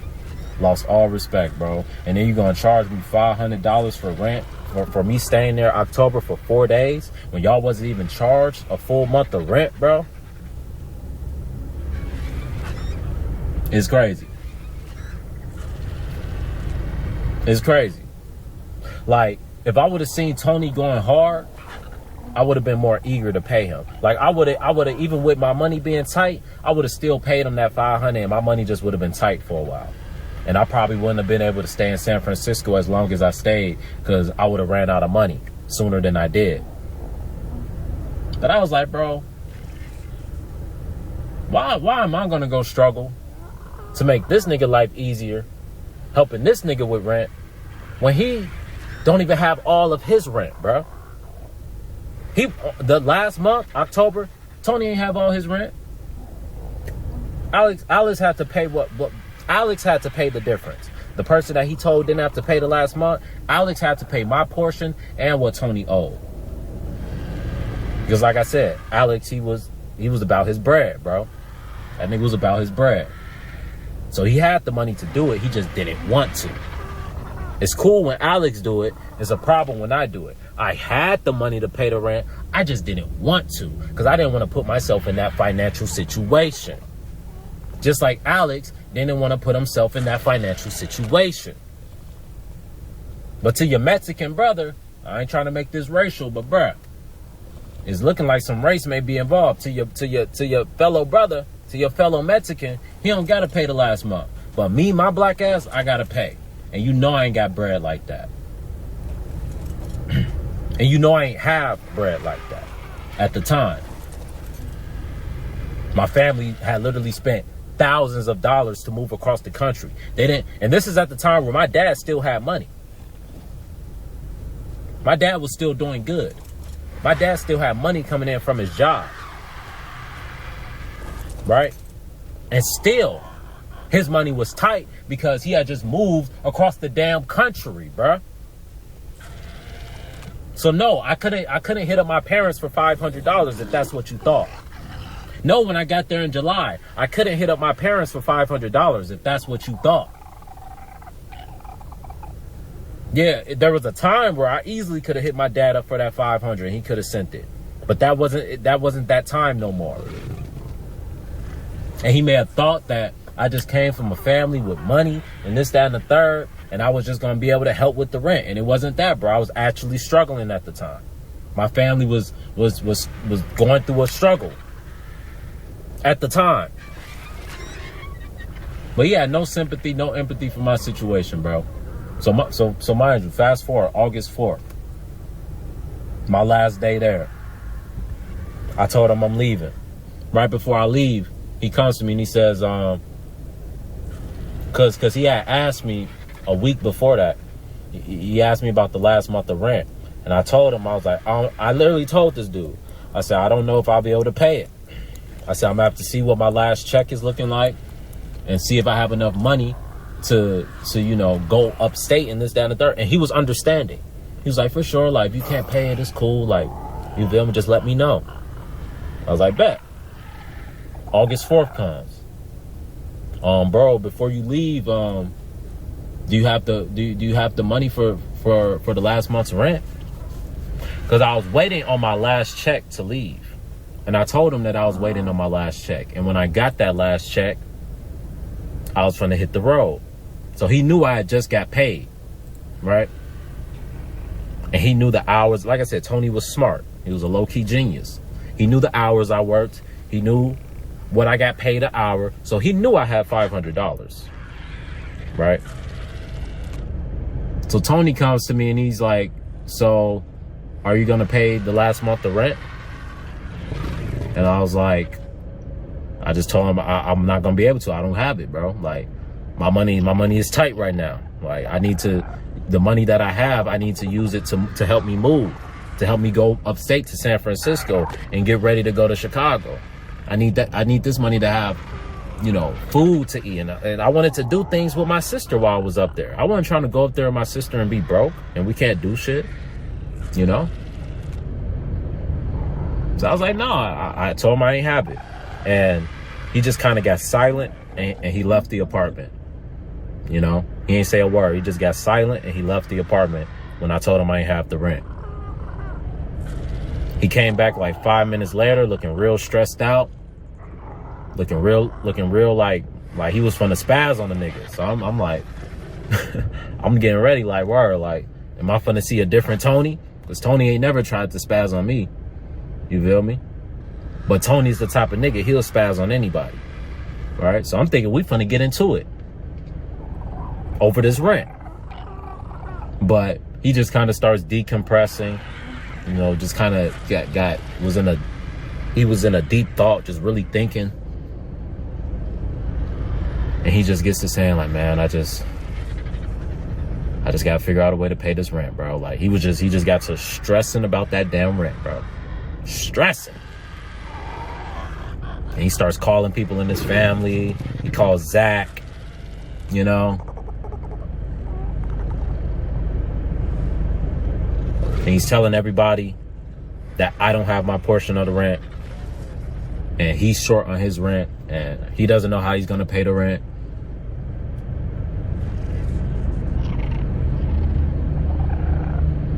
Right. So I end up still leaving, mind you. Even after all this, Tony and Alex, they were the only ones there. Like I said, Zach was never home. It was almost like I only had 2 roommates because Zach was literally never home. Him and Zach, Tony and Alex helped me move my stuff to my car. We dap each other up.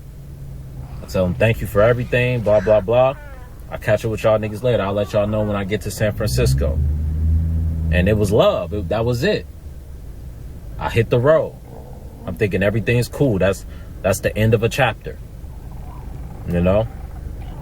I don't got the rent now. I'll pay him back. I knew eventually, like once I get to Chicago, get a job, get to working, I'll be able to pay him back.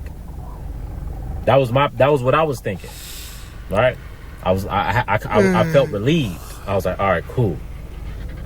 You know, because I was low-key stressing about the rent, but I got to a point and I had talked to some people in my family. They was like, bro, don't pay that rent, bro.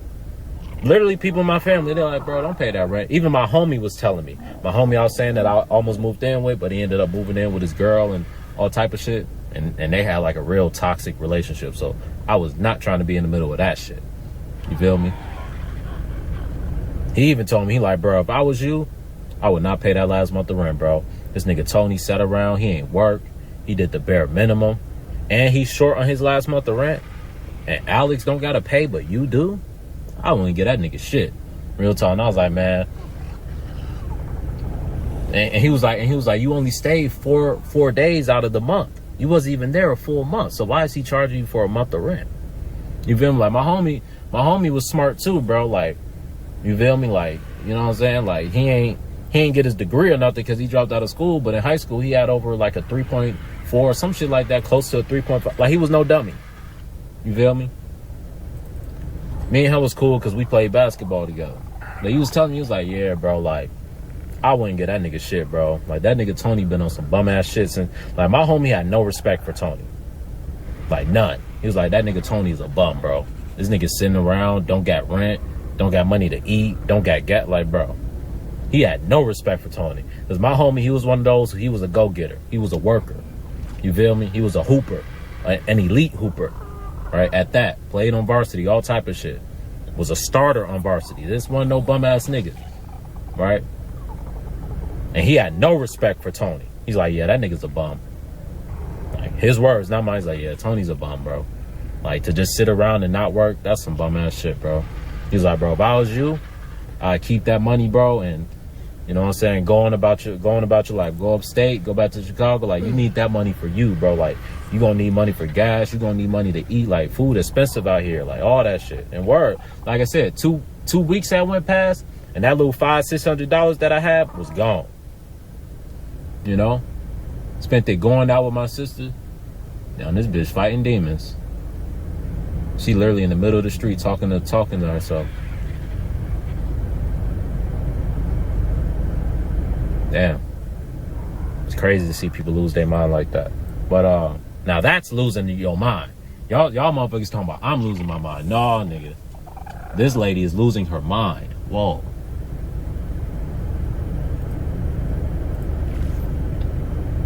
Crazy. But yeah, man, so that's why that's that whole situation. That's the full story for everybody who got something to say about me not paying that rent, and for everybody saying I was freeloading. Yeah, whatever. I was freeloading, but Tony didn't work. I was freeloading, but I had a job within a week. Tony graduated college in May. He had all of June, all the way till July 19th. I got there July 19th, and Tony didn't have a job, bro.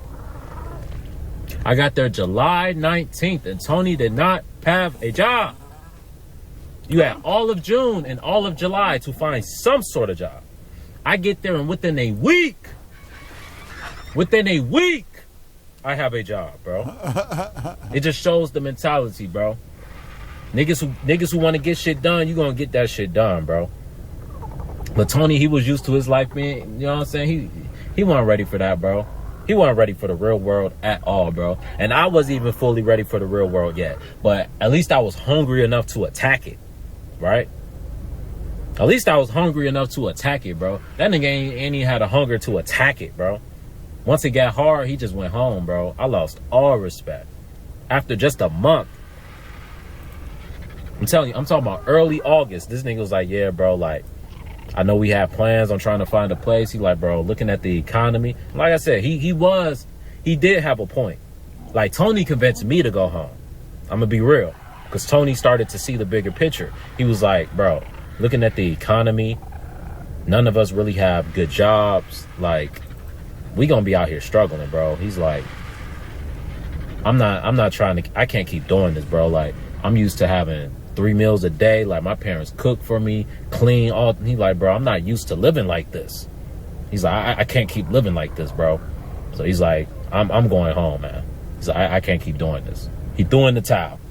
And Tony was actually smart for throwing in the towel. I'll give him that. Because what we was doing was some dumb shit. You know? It was some dumb shit, but it was just me. I wanted to do my own thing. I wanted to have my own shit. And I wasn't trying to move back to Chicago. So that's the only reason I put myself in that situation. But the rest of the group, it was just some naivete shit. And Zach wasn't going to be a part of our plans to get a place anyway. Zach had already had plans. Like, once the lease was up, Zach, he had already planned on leaving. All right, he wasn't a part of our future. He was never a part of our future plans. Tony didn't even rock with Zach like that.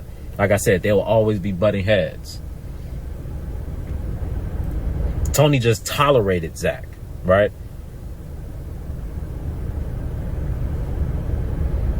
But yeah, man, that's basically the story for all y'all that got something to say. Some of y'all may still feel like, well, you still owe him money, blah blah blah. Oh, so to the conclusion. So August 4th comes. I told him I didn't have rent, blah blah blah. I hit the road. About an hour goes by, bruh, and he sends me this long text message, bruh. I go to the gas station and read that shit, and I was shook. I was like, he's like, man, I can't believe you're just gonna leave without paying the last month of rent, bro. Like, bro, I offered you a place to stay in California in your time of need. You know, I was here for you. I can't believe you just gonna leave me hanging, bro. Like, bro, like, you literally was just freeloading off of me, bro. Like, come on, bro. Like, I know you can pay something, bro. Like, just basically saying, like, bro, like, come on, bro. Like, I know you can pay the rent, bro. Like, why aren't you paying the rent, bro? Like, basically begging me for the rent while calling me a freeloader. And I'm thinking, and I just text him back respectfully. Like, bro, like, I ain't gonna lie to you, bro. Like, I gotta do what's best for me. I told him, man, I literally sat here and watched you do the bare minimum, bro. Every month the rent was due. You were late on your rent, bro. I said I left the security job prematurely because all of our plans had went to shit. So the security job pretty much had no point no more. And some BS happened at the job. And I, you know, with all this going on, wasn't trying to deal with the BS no more. You feel me? So I ended up leaving that job, around like late August. You feel me? So like my last week there, I wasn't even working. You know what I'm saying? I just told him like, bro, like I had planned on leaving here with like a little more money, bro, but I ended up leaving the security job, this, that, and the third. And you guys, with Alex and his car situation, like I'm just explaining to him like, bro, with the way this situation has went, bro, like everybody is kind of at a point to where they have to do what's best for them. I'm like, Alex did what's best for him. I'm like, I got to do what's best for me, bro. You feel me? And that's basically the spiel I gave him. And then after I said that, he sent back another long ass paragraph, even more disrespectful.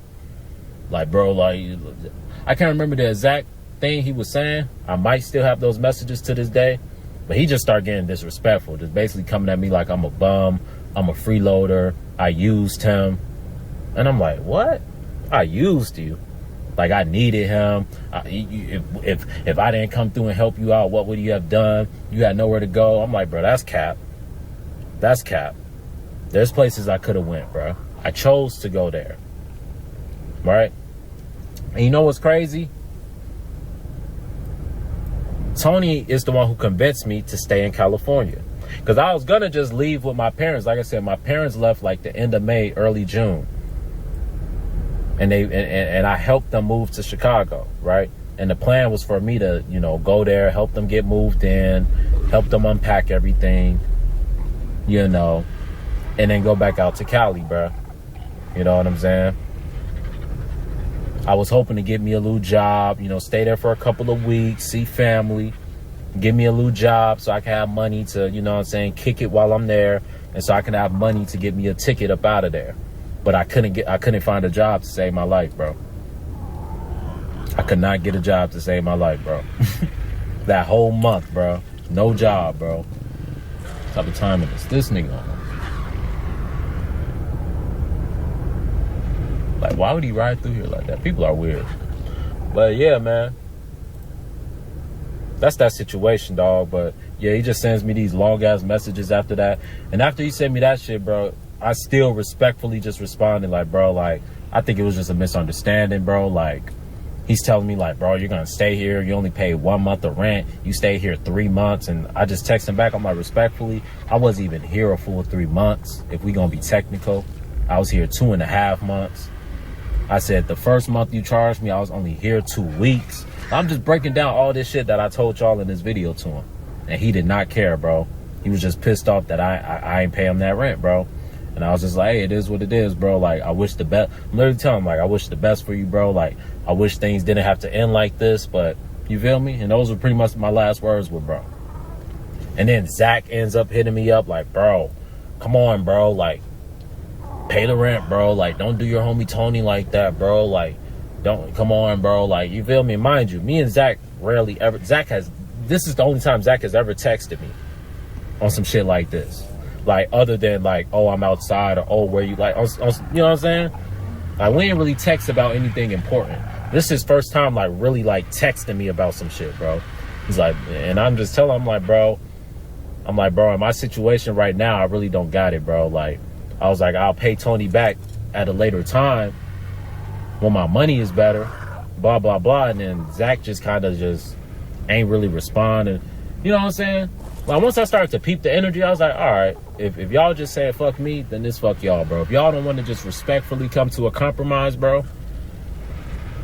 And I was telling Tony, I told Tony and I told Zach, bro, like, I will pay you back. I just don't have it right now, bro. And they just cut me off because I ain't have it right then, bro. Or I ain't want to pay it right then. Right? And, people can feel how they want to feel about that situation. Some people may feel, even though you was only there for 4 days and they didn't get charged a full month of rent, but they was charging you the regular price of rent. Some people may say you still should have just paid it, bro. But I don't know, man. I think once you showed mercy to Alex, bro, you should have showed mercy to me too. Because my situation wasn't no better than Alex's situation, bro. You feel me? So when I peeped that Alex ain't had to pay, but I had to pay, I'm like, nah, bro, like, it ain't finna go down like that, bro. And I was only there 4 days. I basically wasn't, and 2 of the days we were out of town, bro. We were at the beach one of the days, and the other day we went to Santa Barbara, to Tony's sister's college, because they were having like some sort of function. So I was really only there. I slept there literally like 1 or 2 days out of the month in October. And I'm supposed to pay $500 for sleeping here 1 or 2 days, bro. I didn't think I should have to pay that. And I talked to some people in my family. I talked to my homies, and they also told me, bro, you don't pay that man. Straight up told me, don't pay that man. He trying to run game on you. Like, this is what my peoples was telling me. They was like, bro, a real friend wouldn't do no shit like that, bro. But y'all be the judge. That's the full story. You feel me? Y'all can feel how y'all want to feel. But I don't think I'm wrong for not paying him back, bro. Because you was disrespectful. When I said devils always show their horn, yeah, bro, like, you showed your true colors, bro. Like, you revealed how you truly felt about me, bro. You feel me? Like, you thinking I'm a freeloader, I'm this, I'm that. When we around each other, you like, oh, like, I respect your work ethic. Like, you know what I'm saying? All this love bombing. But once things got real, once we had a real situation, I saw the real you come out. That's what I meant by I say a devil always shows their horns. People always gonna show their true colors, bro. You feel me? And I feel like a person like that, I wasn't meant to be around for real. That wasn't no real shit. You know, that wasn't real nigga shit, bro. You know what I'm saying? But that's just me, bro. Like, that whole period in my life, bro, is behind me. I never put myself in no situation like that again. But it is what it is. It happened. But that's the full story. Peace.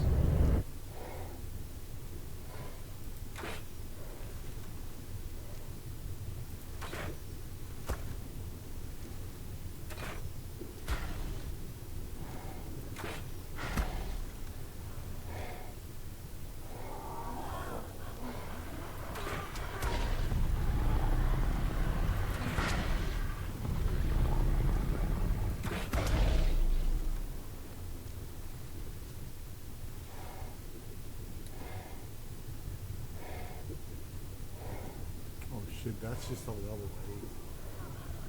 No wonder it went down so bad. Jesus.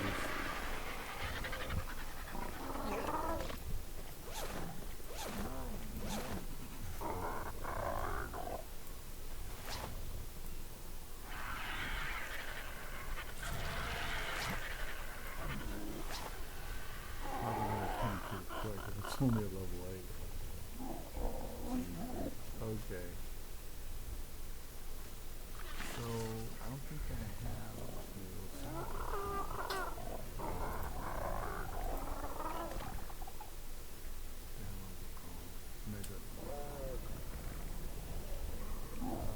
Alright, fiber CPM.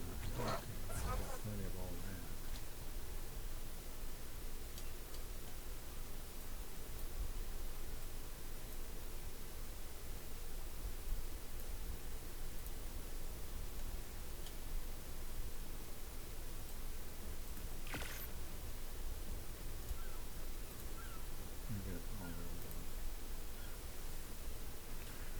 Wow. Well, this kid went on and on and on and on and on, and he's got a lot on his heart, so he's just letting it out. That's why, you know, these things are sometimes vents. But interacting with people, I mean, people fundamentally don't give a shit, man. They don't give a shits. As far as they're concerned,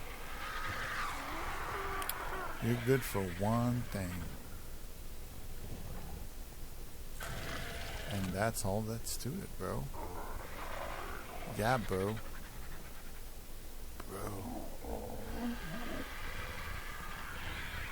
Where's the other saddle?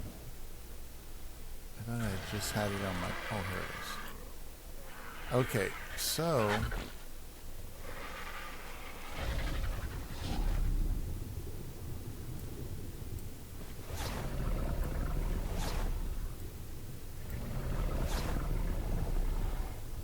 should have been tamed by now. Taking too long. Oh. That's just some green shit. Alright. For some reason I'm really heavy. I guess it's all the saddles, but put all the saddles here. Well, 2 of them. Let's get rid of that. Get rid of that. Get rid of that. Put this here.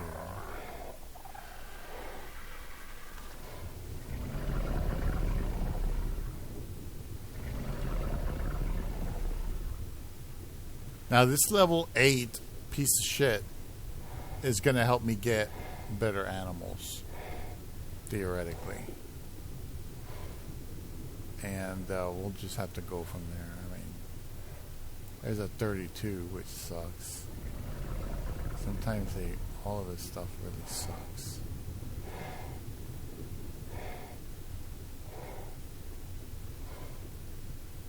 Oh man, it's taking forever to hang him up here.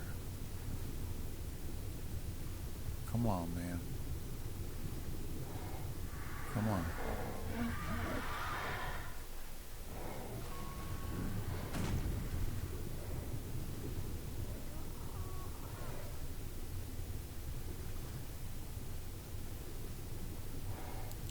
So we're at 1 hour and 46 minutes, so I think that the young man is learning that people will fuck you even if they like you. Even if they like you, they will fuck you out of whatever fucking thing they can do.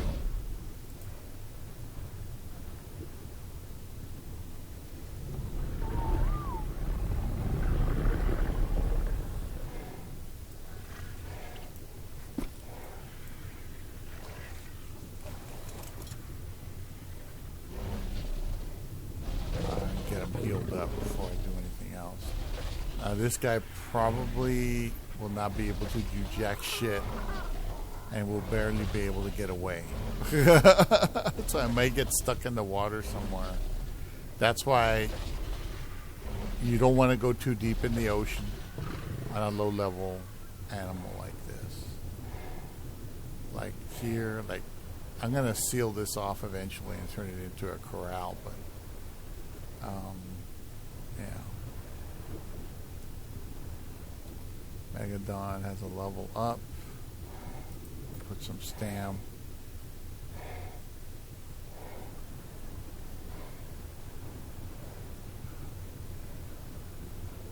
See what's over there. Level 24. I don't know if this thing will work. It seems to not have any real weight on it.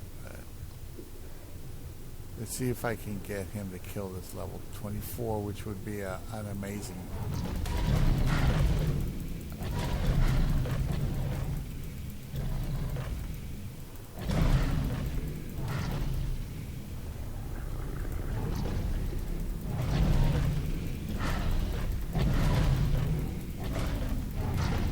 He'll probably die. Come on. Don't make me get off and kill myself.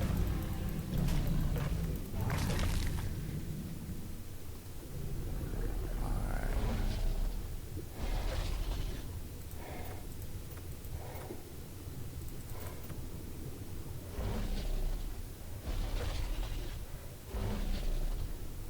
Try to heal him up.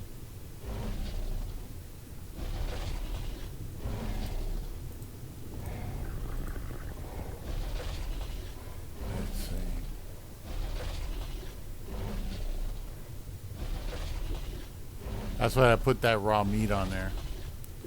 Alright, so I have a very basic little guy here who can't go very fast. But I can use him to try to get some of these things. Let's see.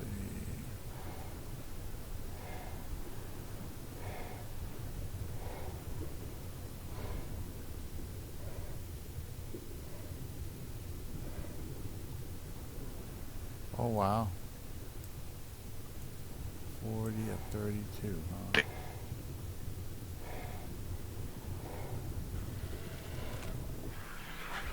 he's not ready for that.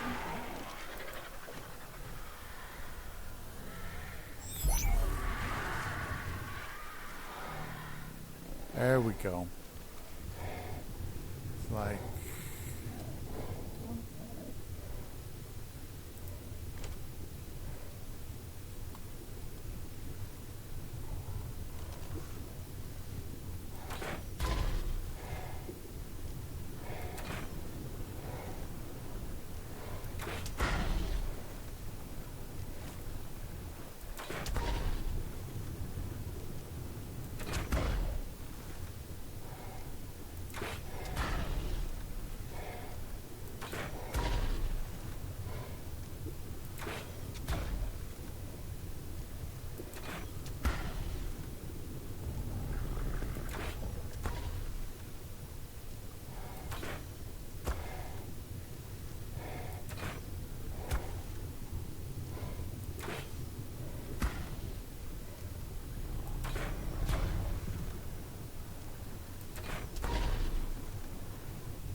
I think I got one of them.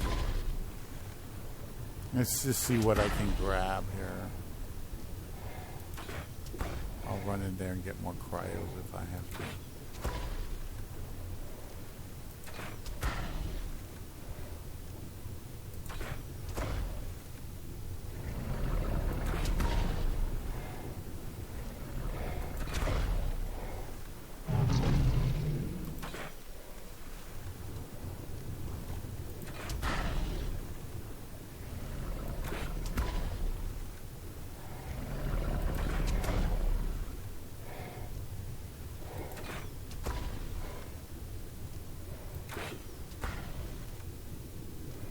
Let's see. Level 32 piece of shit. Okay.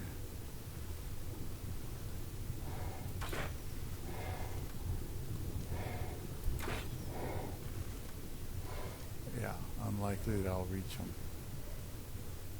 Alright, let me get on shore so I can get my stamina back. Anyway, I'm going to go ahead and end the video here. It's been almost 2 hours, so I got to stop it. But thank you for watching. Have a good one. I hope you enjoyed the gentleman's testimony. Young man going through some, you know, learning experiences with other people. You know, that's all. All right, bye-bye.